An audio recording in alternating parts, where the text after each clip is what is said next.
So good morning, everybody. Thanks for the interest. Thanks for Milan for the proposal.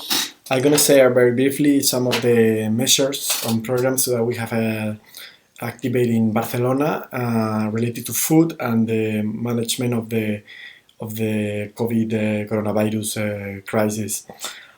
Basically, I'm gonna speak about mostly 6 different examples. It will be too long to talk about all the programs that I think could be inspiring and could be interesting for other cities.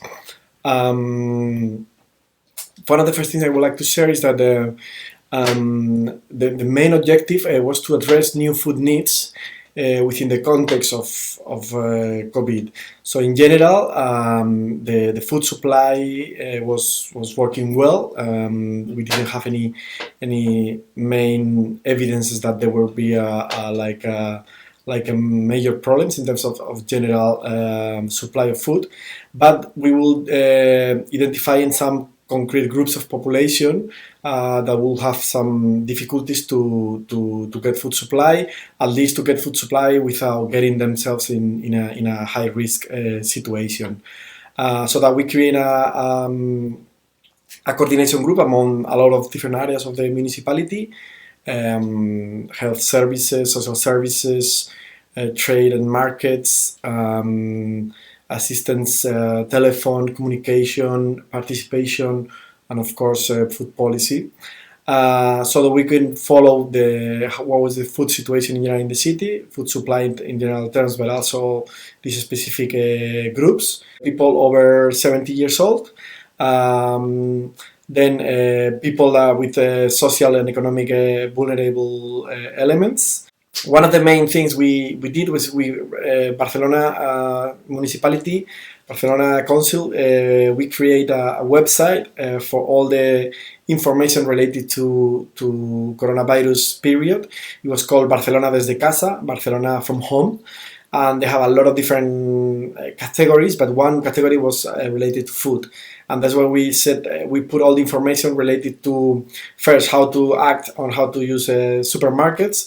We were following with supermarkets the daily basis, how trying to manage with them the way of doing queues, trying to create a secure hour so that people can go, older people could go in that time, how to make fast tracks for social workers, for health workers.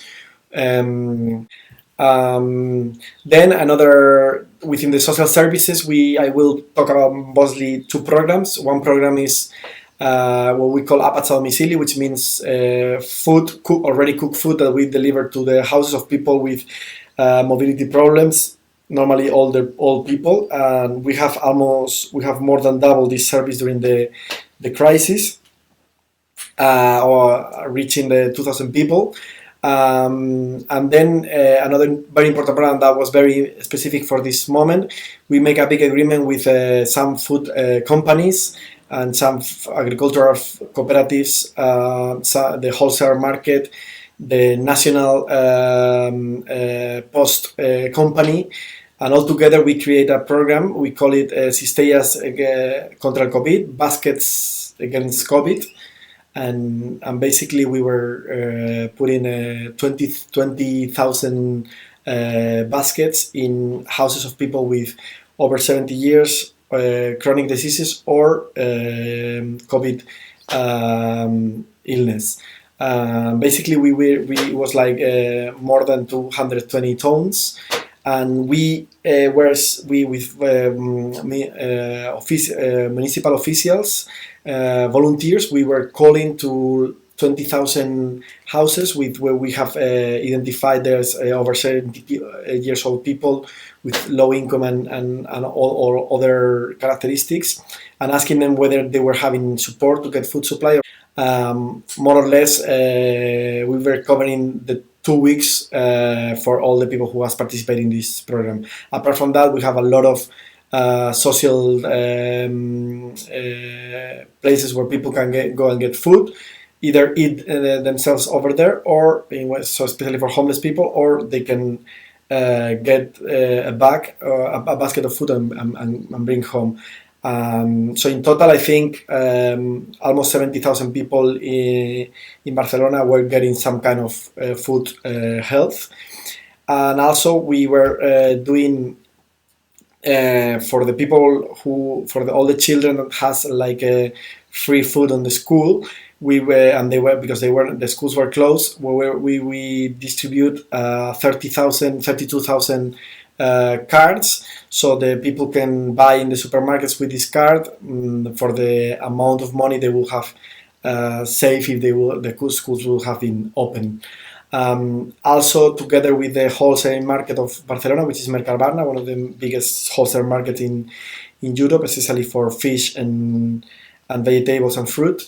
We were working together very much with donations for all these different programs, and also they create a mobile application for vulnerable groups, so they can identify the necessities. So to finish, I will just speak about I think our main strength was that we have support emerging home delivery services, many of will likely continue, and will offer new opportunities for small businesses and local farmers. So I think that's going to be something that is going to stay after the COVID, and we will see which new opportunities brings with some with some of the farmer food actors. And the weaknesses is that there is an existential approach in most of the food aid programs, and we need to include more empowering approaches, especially taking into consideration the trends of the increase of food poverty. And that's something that we are now facing, how to make more innovative programs and not so much assistential. Thank you very much. I hope you are all doing well, and nice to be sharing among cities best practices. Thank you very much.